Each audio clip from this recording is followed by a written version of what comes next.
Good morning friends, আজকে হচ্ছে Sunday. সকাল সকাল তোমাদের সাথে শুরু করলাম একটা হেলদি লাইফস্টাইল দিয়ে। ওই যে হচ্ছে আমার হার্বাল টি, আর ব্রেকফাস্টে বানিয়েছিলাম ভার্মিসেলি উপমা, যেটা খুবই হেলদি একটা অপশান। আর ডিটক্স ওয়াটার তো রেডি রয়েছে, যেটা রাতেই বানিয়ে রেখেছিলাম। চলো আজকে তোমাদের সাথে দিনটা শুরু করলাম। শশা খাবি না? কি রে, বরবটি খাবি?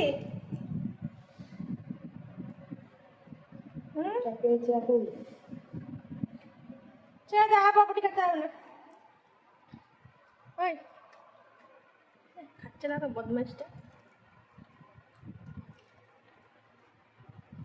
বরবটি নেই, শেষ শেষ বরবটি। শশা খা।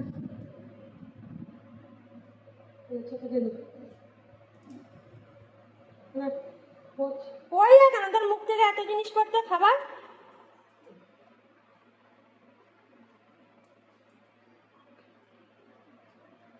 রিক নিচে আয়। বরবটি নেই রে, আর শেষ বাজারে। আবার কি করতে এসেছিস? আরেকটা দে, ওর একটাতে হবে। বরবটি নেই, আরেকটা দে। বরবটি নেই। আনবি?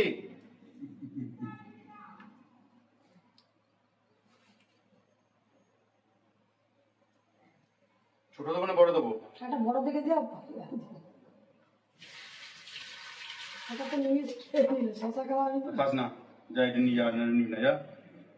এদিকে এসো, এদিকে এদিকে যাও, চলে যাও, ওদিকে চলে যাও। হ্যাঁ, আর কোনায় চলে যাও। কি খুশি বরবটি পেয়ে। তো বরবটি খেতে ভালো লাগে শোনা। আর শীতকালের বিনস লুকিয়ে লুকিয়ে খেতে হবে কেন? Good morning, welcome back to my channel. কেমন আছো তোমরা? আশা করি সকলে খুব ভালো আছো। আর জানো তো, দুদিন ধরে এত জ্বর। শুক্রবার দিনকে জিম থেকে আসার পরে এত জ্বর। আর এই জ্বরে কি হয়েছে দেখো, আমার চোখ মুখের অবস্থা দেখে বুঝতে পারছো, পুরো একদম একদম ভালো নেই শরীরটা। প্রচণ্ড ঝিমিয়ে ঝিমিয়ে গেছি। তো কালকে রাতের পর থেকে আর জ্বরটা আসেনি, কিন্তু এই ভাইরাল ফিভারে এত উইক করে দিয়েছে কি বলবো। আর এই প্যারাসিটামল, অ্যান্টিবায়োটিক্স এগুলো খেলে না কি হয়, আমার পেটে প্রচণ্ড পেন হয়, যে শরীর একদম ভালো লাগে না। তো যাই হোক, প্যারাসিটামলটা খেতে হয়নি, অ্যান্টিবায়োটিকটা মোটেই খাইনি, কারণ অ্যান্টিবায়োটিক আমার একদম বডিতে স্যুট করে না, খুব কষ্ট হয়। সেই জন্য আমি খাইনি, প্যারাসিটামল মোটামুটি খেয়েছিলাম। তো যাই হোক, কাল রাতের কালকে দুপুরের পর থেকে আর জ্বরটা আসেনি, এটা একটা রক্ষা, কিন্তু প্রচণ্ড উইক করে দিচ্ছে। তো যাই হোক, সকালবেলা তো ভার্মিসেলি উপমা বানিয়েছিলাম, ব্রেকফাস্ট হয়ে গেছিলো। আর আজকে দুপুরবেলাতে বানাবো হচ্ছে তোমার ইলিশ মাছের মাথা দিয়ে পুঁই চচ্চড়ি, মানে সমস্ত সবজি, মানে কচু টচু কুমড়ো সমস্ত কিছু যেটা গ্যাট টাইপের। আর বানাবো হচ্ছে বেগুন দিয়ে দই ইলিশ। এই হচ্ছে দুপুরবেলার আজকে লাঞ্চ মেনু। রিক আছে তাড়াতাড়ি পড়তে চলে যাবে, 2:30টার সময় আমার ম্যাথের টিউশনে আর কি এক্সাম রয়েছে, তারপরে আবার ইংলিশেরও এক্সাম রয়েছে ম্যামের। তো আজকে অনেকক্ষণের জন্য দুপুরবেলা সানডেতে খেয়ে দিয়ে বেরিয়ে যেতে হবে। তো চলো আজকে ব্লগটা শুরু করলাম, আজকে দিনটা শুরু করলাম। সঙ্গে দেখো, পাশে থাকো আর দেখতে থাকো। কেন জ্বালাচ্ছিস রিক, ওকে বল। কি হয়েছে সোনা? দাদা ভাইটা খুব দুষ্ট হয়েছে, উঠতে যাচ্ছে, বেশি ঢং করছে। সর সর সর। এই বাবা, খুব রেগে গেছে। আসছি আসছি, এক্ষুনি আসছি, এক্ষুনি চলে আসবো, তাড়াতাড়ি তাড়াতাড়ি করে যাচ্ছি।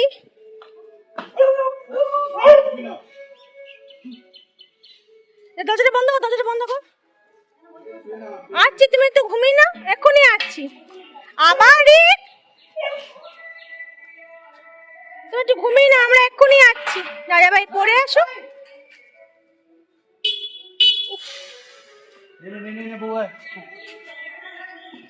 চলে এসেছি জাংশন মলে, রিক পড়তে গেছে, ও এক্সাম দিচ্ছে। আর সেই সুযোগে আমরা একটুখানি এখানে ঘুরু ঘুরু করতে এসেছি জাংশন মলে। একটুখানি বসি, তারপরে বাইরে মেঘ পড়েছে। যখন বেরিয়েছিলাম তখন বেশ গরম ছিল, এখন আবার দেখছি মেঘ পড়েছে।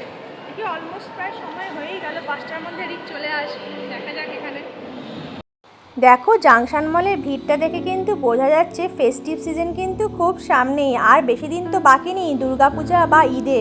তাই নয় কি, সবাই কিন্তু শপিং করতে চলেই এসেছে। দেখে মনটা এত খুশি খুশি লাগলো যে আর কিছুদিন পরই বিশাল একটা সামনে আমাদের আনন্দ আসতে চলেছে। তো ভিড় দেখেছো, সবাই শপিং করা অলরেডি কিন্তু শুরু করে দিয়েছে। আমারও শপিং শুরু হয়ে গেছে অলরেডি। তোমাদের কতটা কি শপিং হলো জানিও কিন্তু।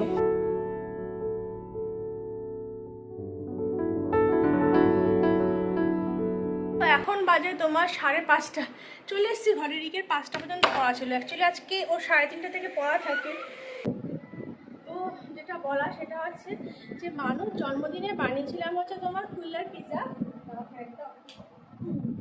মানুষ জন্মদিনে বানিয়েছিলাম কুইলার পিৎজা, এত টেস্টি হয়েছিল, কিন্তু সব খাবারের মাঝে একদম ঘেটে ধোয়া হয়ে গেছিলো। তো রিক বলেছে মা আরেকদিন বানাও। তো রয়েছে যখন ভালো, কুলারগুলো নামানোই রয়েছে, তো বানিয়ে ফেলি। খুবই ইজিয়েস্ট হইতে খুব টেস্টি একটা রেসিপি, তোমাদের সাথে রেসিপিটা শেয়ার করব। খুব ভালো, বাচ্চাদের জন্য একদম ইউনিক একটা রেসিপি। ঘরে যদি কোনো গেস্ট আসে চটাচট করে তোমরা বানিয়েও দিতে পারো। ইনগ্রিডিয়েন্ট যদি প্রেজেন্ট থাকে, খুব একটা ইনগ্রিডিয়েন্ট লাগে না।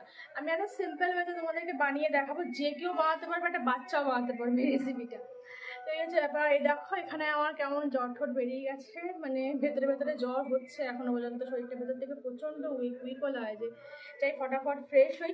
আর হইচয়ের সাবস্ক্রিপশনটা অনেকদিন ছিল না, মানে 1 মাসের মতো বন্ধ ছিল। রিকের এক্সাম ছিল, সেজন্য বন্ধ রেখেছিলাম। তো কালকে রিচার্জ করানো হয়েছে। আজকে দেখবো যে বিজয়া সিরিজটা দেখবো। শুনেছি ওটা র্যাগিং নিয়ে শুনেছি, তো সেজন্য রিককেও বসিয়ে দেখাবো। এখন বড় হচ্ছে, ওর দরকার, কারণ ধীরে ধীরে পরে বাইরে যাবে, তো ওকে নিয়ে বসেই দেখবো। আর আরজি করে যা হচ্ছে, সত্যি কি যে অবস্থা না আমাদের দেশের, এই মানে এরকম একটা বিশাল একটা কিছু শাস্তি না দিলে না খুব মুশকিল। একটু মানে বিশাল কিছু একটা মানে দৃষ্টান্তমূলক কিছু একটা শাস্তি দিতে হবে, তবেই যদি এরা শুধরায়। খুব খারাপ লাগছে। তো চলো, ভারী ভারী কথা মনে করে কি করব, তোমাদের সাথে রেসিপিটা শেয়ার করি, একটু ফ্রেশ ট্রেশ হয়ে নিই, তারপরে তোমাদের সাথে রেসিপিটা শেয়ার করবো, অ্যান্ড দেন তারপরে বিজয়া সিরিজটাকে এনজয় করবো। না তুমি তো স্টিক খাবে। একটুখানি বিস্কুট দিলে, চা দিলে, চা দিয়েছে এই বিস্কুট দিয়ে দিলাম তো। তুমি তো স্টিক খাবে মা, তাহলে কেন? বিস্কুট নিয়ে যাবো, সেটাও তো হ্যাঁ, একটা বিস্কুটও তুমি খেয়ে নেবে? ও শোনা মা, নানা খেয়ে যাবো। শোনা মা, ও শোনা মা, বাবাই হয়ে যাচ্ছে না, স্টিক তো খাবে, আমাকে একটু পরে দেবে। আবার চা বিস্কুটও খেতে হবে?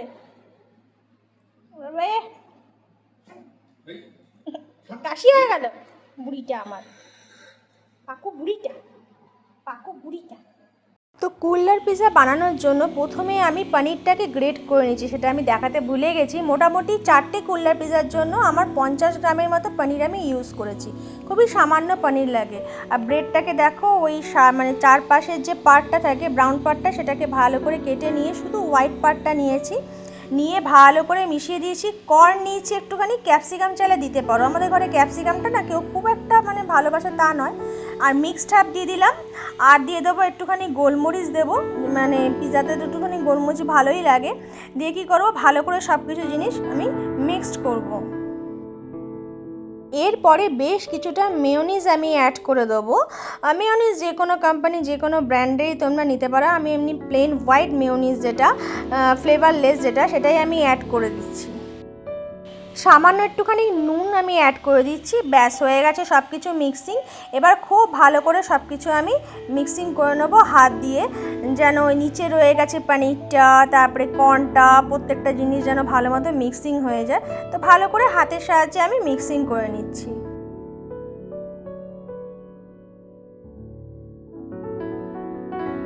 চিলি ফ্লেক্স চাইলে কিন্তু তোমরা অ্যাড করতে পারো। আমরা যেহেতু চিলি মানে ওই শুকনো লঙ্কাটা খাই না খুব একটা, সেজন্য ওটাকে আমি অ্যাভয়েড করলাম। আর খুবই ইজিয়েস্ট রেসিপি, একটা বাচ্চাও কিন্তু এই রেসিপিটা ইজিলি বানিয়ে নিতে পারে।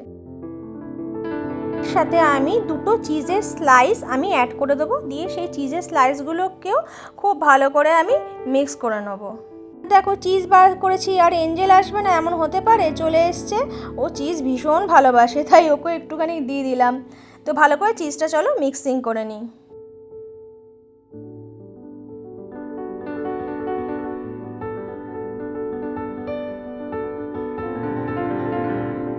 ব্যাস এই দেখো আমি এরকম মাঝারি সাইজের কুলার নিয়ে এসেছিলাম, দিয়ে এইভাবে মণ্ড পাকিয়ে আমি স্টাফিংটা আর কি এই কুলারের ভেতরে দিয়ে দেবো। প্রথমে উপর থেকে দিয়ে দেবো, মাঝখানে চাইলে তোমরা চিজ অ্যাড করতে পারো। খুব চিজ তো আমি দেবো না, যেহেতু চিজ দিয়ে অলরেডি আমি মেখেছিলাম সেজন্য আর চিজ দিলাম না।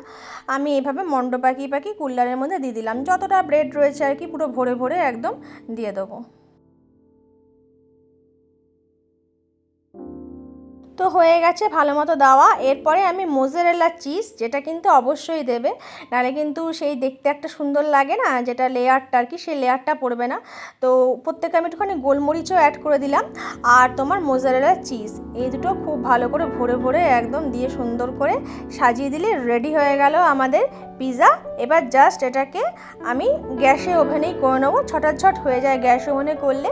তোমরা চাইলে এয়ার ফ্রায়ার দিতে পারো, কিন্তু আমার হাইটটা একটু লেন্থে বড় হয়ে গেছে কুলারে, সেই জন্য এয়ার ফ্রায়ারে ঢোকেনি। তো গ্যাসে কিন্তু আমার বেশিক্ষণ সময় লাগেনি, মোটামুটি 10 মিনিটসের মতো আমার লেগেছিল হতে। তো দেখো এইভাবে একটা বড় গামলার ভেতরে, মানে অ্যালুমিনিয়ামের গামলার ভেতরে আমি দিয়ে এভাবে ঢাকা দিয়ে দিলাম। ঢাকা দেওয়ার পর 10 মিনিট সিম আঁচ করে রেখে দিয়েছিলাম। ব্যাস তারপরেই দেখো সাঁড়াশি দিয়ে খুলে দেখলাম একদম কুলার পিৎজা কিন্তু রেডি হয়ে গেছে, আর খুব টেস্টি আর ইয়ামি হয়। দেখো দেখেই একদম মনে হচ্ছে না একটা দারুণ ব্যাপার। তো কুলার পিৎজা পুরো একদম রেডি। তোমরা চাইলে আরও ভরে ভরে চিজ দিতে পারো, তাহলে আরও টেস্টি হবে। তো আমি এতটাই চিজ দিয়েছিলাম।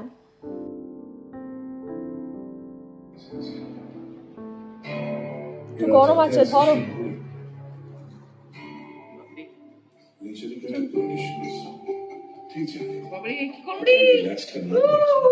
উপরটা ধর, উপরটা ধর, উপরটা ধর। আর এই যে আরেক মেয়ে হয়েছে কুল্লার পিৎজা ইজ ওয়াও। ভালো আছে কুলার পিৎজাটা, সুন্দর আছে। তোমার যদি সস খেতে ইচ্ছা দিতে পারো, অনেকে সস দিতে। ইস্টটা এরা মজার না দিছে না? ভালো আছে।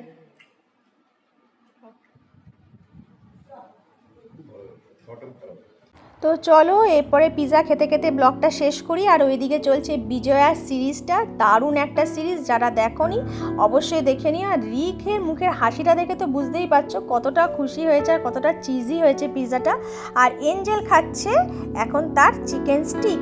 তো চলো tata, bye bye, good night, sweet dream. সবাই ভালো থেকো, সুস্থ থেকো। আজকের ব্লগটা ভালো লাগলে লাইক করে দিও, আর এঞ্জেলকে নিয়ে কিছু একটা তোমরা কমেন্ট করো। Tata, good night, love you all.